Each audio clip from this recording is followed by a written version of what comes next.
पाकिस्तान से अगर हमारे रिश्ते नहीं सुधरेंगे तो फिर भारत की जो जियोपॉलिटिकल सिचुएशन है, भारत की जो आर्थिक स्थिति है, भारत की जो सामाजिक स्थिति है, फिर वो लंबे समय तक अस्थिर बनी रहेगी। कि जब दत्तात्रेय होसबोले कह रहे हैं कि पाकिस्तान के साथ अच्छा दोस्ताना रिश्ता रखना चाहिए, तो गोदी मीडिया तालियां बजा रहा है, खामोश बैठा हुआ है। ये जो टिप्पणी है, ये अपने आप में बड़ी टिप्पणी। हम तो एक ही राष्ट्र थे, यानी मान के चल रहे हैं कि हम तो भाई भाई हैं एक तरीके से। जो बात अचानक राष्ट्रीय स्वयंसेवक संघ यानी आरएसएस पाकिस्तान से मोहब्बत की बातें क्यों करने लगता है, ये एक बड़ा सवाल है।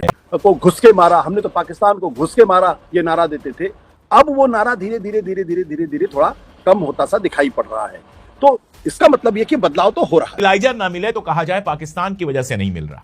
कोई बात हो, पाकिस्तान का नाम लिए बिना भारतीय जनता पार्टी काम नहीं कर पाती है। और ये बात एक कटु सत्य की तरीके से है कि अब दुनिया पाकिस्तान को भारत के मुताबिक आतंकवादी देश नहीं मानता, और भारत ये बात अंतर्राष्ट्रीय मंचों पर और अंतर्राष्ट्रीय जो तमाम दूसरे प्लेटफॉर्म से संगठन है, उनको ये समझाने में नाकाम रहा। लेकिन हमें बातचीत के दरवाजे बंद नहीं करना चाहिए, और भी बहुत सारी बातें कहीं कहीं भारत और पाकिस्तान के बीच में जो फाइनेंशियल तिजारती रिश्ता जो है, व्यापार का रिश्ता है, वो भी बना रहना चाहिए। और इस तरह की तमाम सारी बातें उन्होंने की। संघ के सुर बदल गए, पाकिस्तान के लिए इतना प्रेम राग, क्या रीजन हो सकता है अचानक से?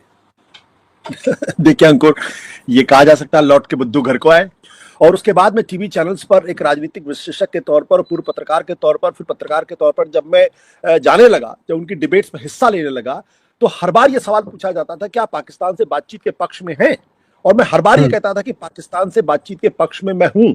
और जब मैं ये कहता था तो मेरे ऊपर तंज कसे जाते थे, मेरे ऊपर भद्दी टिप्पणियां की जाती थी, और एक तरीके से कभी कभी अपमानित करने का प्रयास भी होता था, और ये मजबूती के साथ कहा जाता था। अब जो प्रश्न ये है कि जब ऑपरेशन सिंदूर के बाद, अगर आप ध्यान से देखें तो सरकार की औपचारिक लाइन तो यही है कि अभी ऑपरेशन सिंदूर जारी है। अब जब ऑपरेशन सिंदूर जारी है तो अंकुर, हमने पिछले हफ्ते वो खबर की थी जिस पर हमने चर्चा की थी कि किस तरीके से भारत और पाकिस्तान के बीच में एक ट्रैक 2 या ट्रैक 3 या ट्रैक 4 डिप्लोमेसी चल रही है, जहां भारत और पाकिस्तान के डिप्लोमेट्स, भारत और पाकिस्तान के पूर्व जनरल्स यानी सैन्य अधिकारी, वो कतर और एक दूसरी जगहों पर भी आपस में बातचीत कर रहे थे। और ये सारी बातचीत national security adviser Ajit Doval की जानकारी में थी। इसको औपचारिक तौर पर आधिकारिक बातचीत का दर्जा नहीं दिया गया, न ही इसको औपचारिक तौर पर ट्रैक 2 डिप्लोमेसी का नाम दिया गया, लेकिन वो बातचीत शुरू हो रही थी। जब बातचीत हुई तो सवाल ये उठता है कि जब ऑपरेशन सिंदूर जारी है, जब पहलगाम के घाव अभी तक जो हैं वो भरे नहीं हैं, उसके बाद लाल किले के ऊपर एक आतंकवादी हमला हो चुका है, लेकिन वहीं से बदलाव दिखाई पड़ता। लाल किले पर जब हमला हुआ उसके बाद से आज तक भारत सरकार ने, नरेंद्र मोदी की सरकार ने उसको आतंकवादी हमला तो कहा, लेकिन उसमें पाकिस्तान का इन्वॉल्वमेंट कहने से बचते रहे। तो जो मोदी सरकार, जो आरएसएस और उसके तमाम संगठन, भारतीय जनता पार्टी हर किसी विस्फोट के पीछे पाकिस्तान की लानत मलानत करते थे, वो दरअसल लाल किले पर हमले पर चुप क्यों थे, पाकिस्तान का नाम क्यों नहीं ले रहे थे? यहां से वो टर्निंग पॉइंट है जिससे हमको साफ दिखाई पड़ता है कि कहीं ना कहीं अब बीजेपी की सरकारों में और जो नरेंद्र मोदी की सरकार है, आरएसएस की सोच में और हिंदुत्व की सोच में थोड़ा सा बदलाव मुझे दिखाई पड़ रहा है। आशुतोष जी, लेकिन क्यों, क्या कारण हो सकता है? मजबूरी या कूटनीति? देखिए, 2-3 चीजें हैं। पहली बात तो यह है कि जिस ऑपरेशन सिंदूर का जो सबसे बड़ा सबक था वो ये था कि आप पाकिस्तान को सिर्फ पाकिस्तान समझने की गलती मत करिए। पाकिस्तान ने सऊदी अरेबिया और टर्की के साथ एक मुस्लिम नाटो या इस्लामिक नाटो बनाने की कोशिश की है, जिसका सीधा सा अर्थ है कि पाकिस्तान, सऊदी अरेबिया और टर्की पर अगर किसी तरीके का कोई हमला होता है तो ये तीनों देश एक दूसरे की मदद करेंगे। अब तीसरी जो बड़ी बात यह है कि ईरान युद्ध के बाद से पाकिस्तान का जो ग्लोबल स्टेचर है वो बढ़ा है। जियोपॉलिटिक्स में उसकी जरूरत को ईरान ने भी समझा है, रूस ने भी समझा है, चीन ने भी समझा है और अमेरिका ने भी समझा है। और वो भारत के लिए एक दुर्भाग्यपूर्ण स्थिति है, क्योंकि जिस किरदार को भारत को अदा करना था, दरअसल भारत वो किरदार नहीं अदा कर रहा, पाकिस्तान वो किरदार अदा कर रहा। पाकिस्तान एक साथ अमेरिका और ईरान को एक प्लेटफॉर्म पे लाके उनके बीच में शांति कराने की बात कर रहा है। आज की तारीख में अमेरिका पाकिस्तान पे ज्यादा भरोसा कर रहा है, और साथ ही साथ अजीबोगरीब स्थिति ये है कि वो चीन भी उसके ऊपर ज्यादा भरोसा कर रहा है। और तो और ईरान ने युद्ध के दौरान अपने जो हवाई जहाज थे, जो फाइटर प्लेन्स थे, उसको पाकिस्तान में पार कर रखा था ताकि वो नुकसान ना हो सके।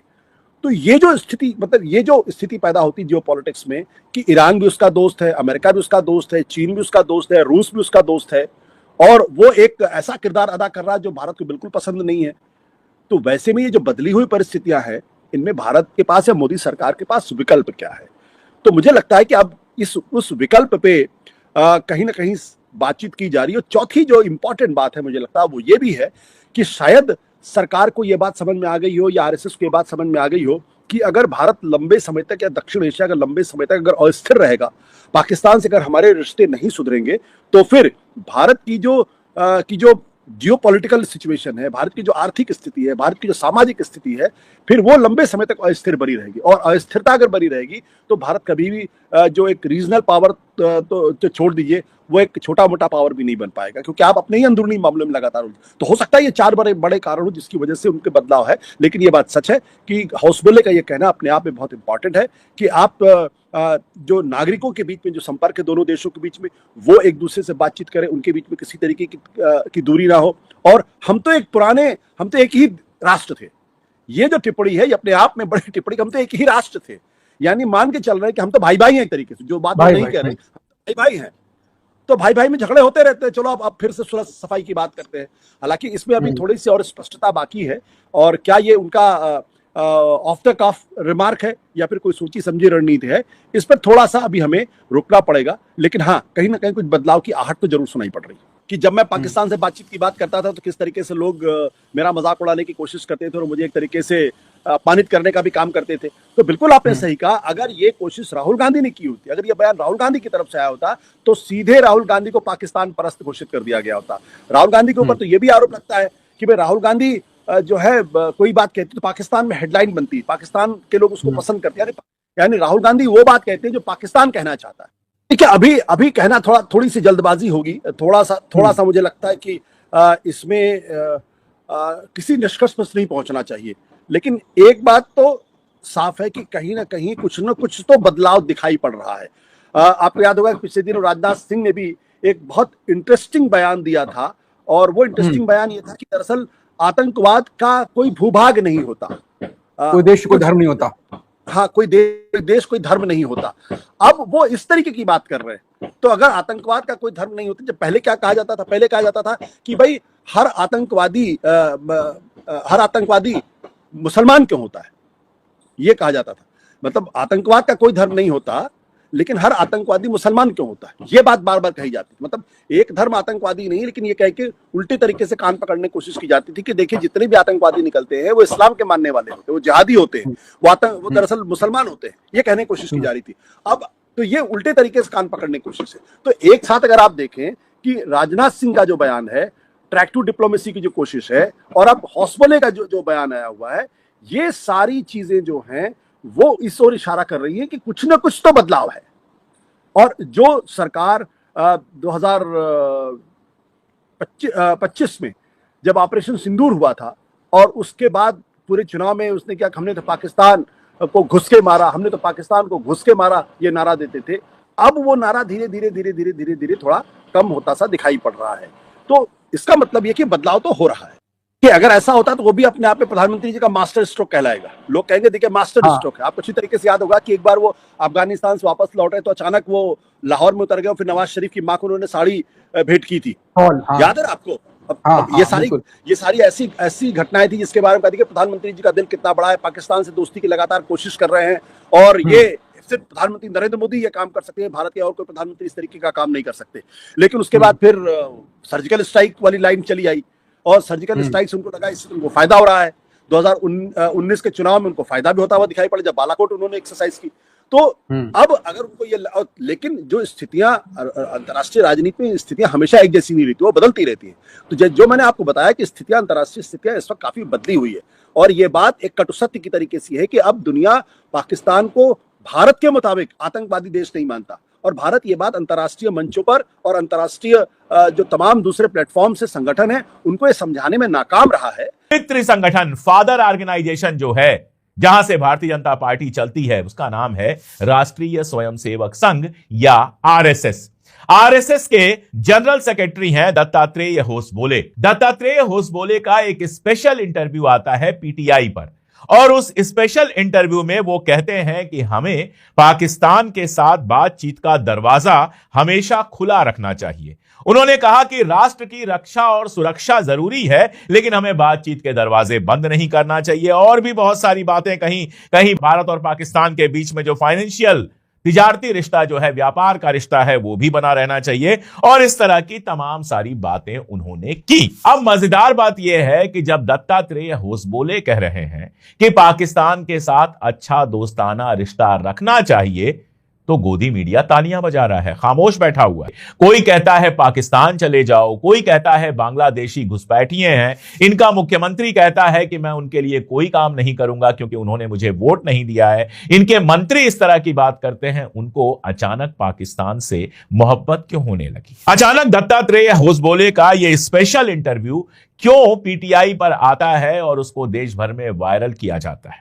अचानक राष्ट्रीय स्वयंसेवक संघ यानी आरएसएस पाकिस्तान से मोहब्बत की बातें क्यों करने लगता है? ये एक बड़ा सवाल है। ये खेल चल रहा है खेल बड़ा मुश्किल, क्योंकि सोशल मीडिया का जमाना है। यहां पर बोली गई सारी बातें सारी दुनिया में पहुंचती हैं। इसीलिए होसबोले साहब पाकिस्तान से मोहब्बत दिखा रहे हैं ताकि बाहर जाकर कह सके कि अगर हमको मुसलमानों से दिक्कत होती तो हम पाकिस्तान के बारे में भला बुरा कहते। देखिए, हम तो पाकिस्तान से दोस्ती की बात कर रहे हैं, हम तो डेमोक्रेसी की बात कर रहे हैं, हम तो मोहब्बत की बात कर रहे हैं और इस तरह की सारी बातें कर रहे हैं। असल में रावण का नाम आपने सुना ही होगा, अगर रामचरितमानस पढ़ी होगी या नहीं भी पढ़ी होगी, रामायण सीरियल देखा होगा या नहीं भी देखा होगा, तो हिंदुस्तान में रहने वाला हर आदमी, चाहे हिंदू हो या मुसलमान, वो राम रावण की कहानी तो जानता ही है।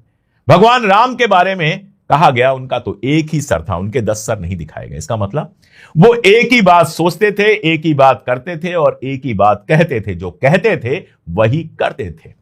रावण के बारे में कहा गया उसके 10 मुंह होते हैं, हर मुंह से इसका मतलब वो अलग अलग बात करता है।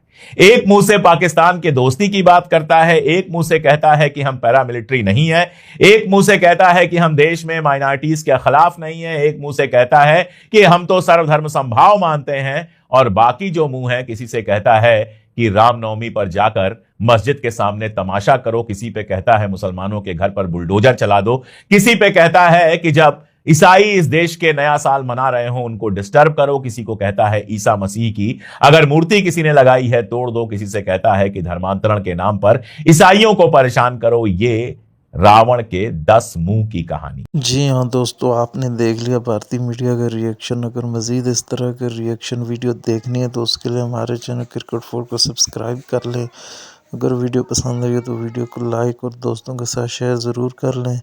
इंशाल्लाह मिलते हैं किसी और वीडियो में, तब तक के लिए अल्लाह नेगबान।